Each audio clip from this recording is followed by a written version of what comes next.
During the Vietnam War, Marine Corporal James Rivera was shot down behind enemy lines during a helicopter extraction gone wrong and was captured within hours. For 3 long weeks, he was held in a small village deep in the jungle, injured and alone, his leg infected from shrapnel wounds that weren't being treated. His guard was a young Viet Cong soldier named Nguyen, barely 20 years old, with eyes that seemed too gentle for war.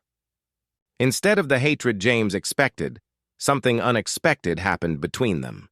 Nguyen would sneak James extra rice when the other guards weren't looking, clean his infected wounds with boiled water and herbs when no one was watching, and even taught him key Vietnamese phrases to help him survive the brutal interrogations.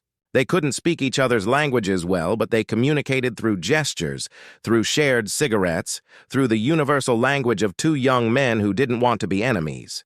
When American forces finally raided the village in a dawn assault, James had a split-second decision to make. As Nguyen raised his hands in surrender, his rifle falling to the ground, other Marines who didn't know the story opened fire.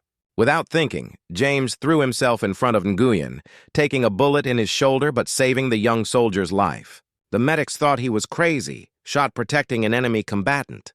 40 years later, James was living quietly in Arizona when he received a letter forwarded through the VA from California. Nguyen had immigrated to America, become a doctor, and had spent 4 decades searching for the Marine who saved him, checking veteran registries, attending reunions, never giving up hope.